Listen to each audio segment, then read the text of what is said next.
बिस्मिल्लाहिर्रहमानिर्रहीम। अरशद लोधी कम दियां गल्लां नाल हाज़िर खिदमत है। की हाल जे? ठीक ठाक हो? खरीयत नाल हो? वल हो? अल्लाह ताला तुहानू खुश रखे ते सेहत देवे, तंदुरुस्ती देवे। दोस्तों, एक छोटी जी प्यारी जी गल सुनाने नूं दिल कर रहा सी ते सोचिया कि दोस्तां नाल शेयर करिए।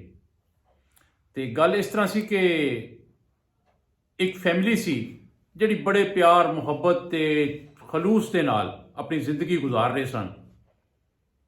चार भाई सन ते चारों कट्ठे रहिंदे सन। उन्हां दियां औलादां जवान हो गईयां। औलादां चों बहुत सारे बच्चे जिहड़े ने वो शादीशुदा हो गए। एक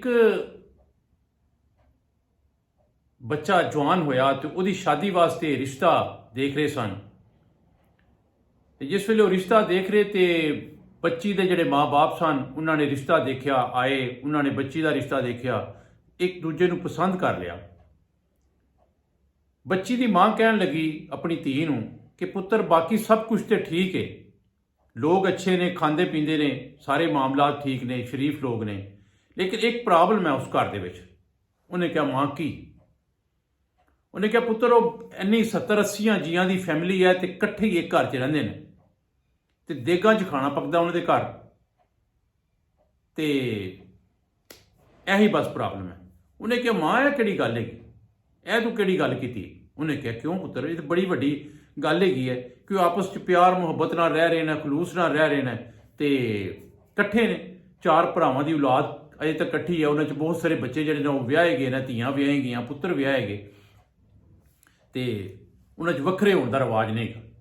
उन्हें क्या माँ तू मेरी शादी तो होने दे, यह कि गल की? वखरे होना कि काम है? देखी तो मैं वखरे कर लाँगी उन्होंने। उन्हें क्या पुत्र, ये नहीं हो सकता, उन्होंने रिवाज ही नहीं गा वखरे करन दा। उन्हें क्या माँ तू मैनू जा लैंदे ते बाकी गल्लां मेरे ते छड्ड दे। खैर, वो बच्ची की जिसले शादी हो गई, 2-4-5 महीने बड़े प्यार मुहब्बत खलूस दे नाल उन्होंने गुजारा किया ते बड़ी बाकी लोगों के दिल विच उन्हें जगह बनाई।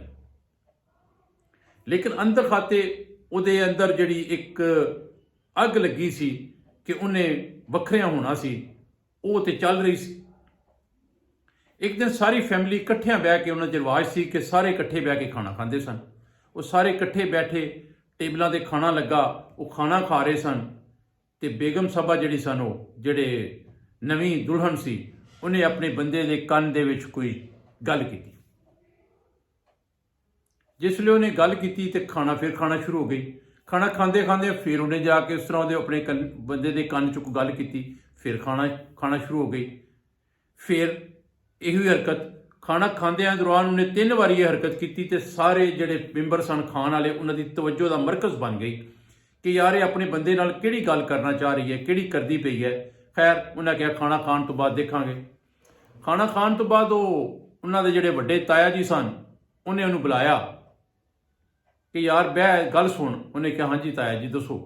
उन्हें कहा पुत्र, तेरी बेगम तेनू खाना खाण के दौरान किहड़ी एडी जरूरी गल सी कि जिहड़ी 3 बारी तेरे कन दे विच उन्हें गल की है? उन्हें कहा ताया जी कोई गल नहीं की उन्हें कहा बेटे बच्चों की गल ना कर, साडे जिते तेन पता एक रिवाज ही है कि असी मतलब किसी को गल नहीं छुपाते, आपस में सारी गल शेयर करनी होती है। जिहड़ी गल है खुल के दस, तेनों की कहना चाहती है, की कह रही सी तेन? उन्हें कहा नहीं ताया जी उन्हें गल ही कोई नहीं की। उन्हें कहा पुत्र ये नहीं हो सकता कि उन्हें गल ना की होए ते तू साडे कोलों गल लुकाना चाह रहे हैं। वो गल वधी ये हुई कि तमाम जिहड़े चारों के चारों भरा सन उन्होंने इकट्ठियां कर लिया उस वड्डे भरा ने। उन्हें कहा यार देखो, अज तक असी किसी बच्चे की किसी की कोई गल आपस च नहीं छुपाई, क्योंकि साडी इज्जत सांझी है, साडा घर इकट्ठा है। लेकिन यह तेरा बच्चा जिहड़ा है, इसकी शादी की है तो ये गलत कर रहा है कि इसकी बेगम ने खाना खाने के दौरान हर किसी ने देखा 3 बार ये कन च कोई गल की है। इन्हू पूछया कि यार दस तेरे कन च उन्हें की गल की है, तो ये दसना नहीं चाह रहे। वो जिहड़ा बच्चे का प्यो सी उन्हें भी पूछया तो उन्हें उन्होंने भी ना दसिया। 3-4 बारी उन्हें पूछया कि पुत्र दस, तो उन्हें यही कहा अब्बा जी उन्हें गल कोई नहीं की, कुछ नहीं। चाचिया ने पूछया, उन्हें फिर भी वही गल की कि कोई गल नहीं की। खैर गल जिहड़ी है वो फैल गई, पूरी फैमिली च गल फैल गई, तो औरतां आपस च चहमगोइयां करन लग पियां, बाकी नौवां जिहड़ियां सन वो भी आपस च गल्लां बातां करन लग पियां एक दूसरे दे नाल, ते गल वधी नौबत जिहड़ी है बड़ी विगड़ गई। ਕਿ ਇਹ ਬੰਦਾ ਜਿਹੜਾ ਇਹ ਸਾਡੇ ਘਰ ਦੇ ਵਿੱਚ ਫਤੂਰ ਪਾ ਰਿਹਾ। ਦੇਖੋ ਸਹੀ ਵੀ ਸ਼ਾਦੀशुदा ਆ, ਸਾਡੇ ਵੀ ਬੱਚੇ ਹੋਏ ਨੇ, ਸਾਡੀਆਂ ਬੀਵੀਆਂ ਵੀ ਗੱਲ ਕਰਦੀਆਂ ਨੇ, ਲੇਕਿਨ ਅਸੀਂ ਤਾਂ ਕਦੀ ਛੁਪਕਾ ਕੇ ਗੱਲ ਨਹੀਂ ਕੀਤੀ। ਲੇਕਿਨ ਇਹ ਬੰਦਾ ਅਜੇ ਕੱਲ੍ਹ ਇਹਦੀ ਸ਼ਾਦੀ ਹੁੰਦੀ ਪਈ ਤੇ ਇਹ ਅੱਜ ਹੀ ਸਾਡੇ ਕੋਲੋਂ ਗੱਲਾਂ ਛੁਪਾਉਣਾ ਸ਼ੁਰੂ ਹੋ ਗਿਆ। ਇਹ ਸਾਡੇ ਨਾਲ ਛੁਪ ਕੇ ਆਪਣੀ ਬੇਗਮ ਦੇ ਨਾਲ ਕੰਨਾਂ 'ਚ ਗੱਲਾਂ ਕਰਦਾ ਹੈ ਤੇ ਇਹ ਗੱਲ ਜਿਹੜੀ ਇਹਨਾਂ ਬਾਰੇ 'ਚ ਨਹੀਂ ਗਈ, ਇਹ ਬਾਤ ਅੱਛੀ ਨਹੀਂ ਗਈ।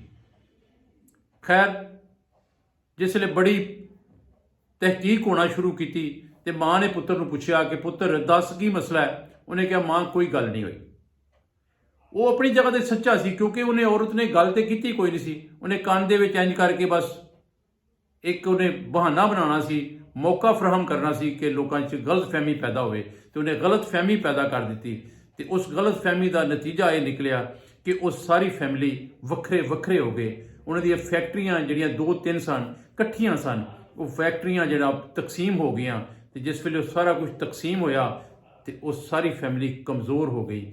ਕਿਉਂਕਿ ਅਗਰ ਉਹ ਅਰਬਪਤੀ ਸਨ ਤੇ ਉਹ ਕਰੋੜਾਂ 'ਚ ਚਲੇ ਗਏ, ਅਗਰ ਉਹ ਕਰੋੜਾਂਪਤੀ ਸਨ ਤੇ ਉਹ ਲੱਖਾਂ 'ਚ ਤਕਸੀਮ ਹੋ ਗਈ। ਤੇ ਉਹ ਜਿਸ ਵੇਲੇ ਮੁਖਤਲਿਫ ਹਿੱਸਿਆਂ 'ਚ ਉਹ ਤਕਸੀਮ ਹੋਈ ਤੇ ਉਹ ਕਮਜ਼ੋਰ ਹੋਏ ਤੇ ਉਹ ਆਸਤਾ ਆਸਤਾ ਉਹ ਇੱਕ ਵਕਤ ਐਸਾ ਆਇਆ ਕਿ ਉਹਨਾਂ ਲੋਕਾਂ ਦੀਆਂ ਫੈਕਟਰੀਆਂ ਵੀ ਵਿਕ ਗਈਆਂ, ਸਾਰੇ ਮਾਮਲਾਤ ਵੀ ਹੋ ਗਏ ਤੇ ਉਹ ਪਰੇਸ਼ਾਨ ਹੋ ਕੇ ਉਹਨਾਂ ਨੇ ਜਨਾਬ ਆਪਣੇ ਮਾਮਲਾਤ ਖਰਾਬ ਕੀਤੇ।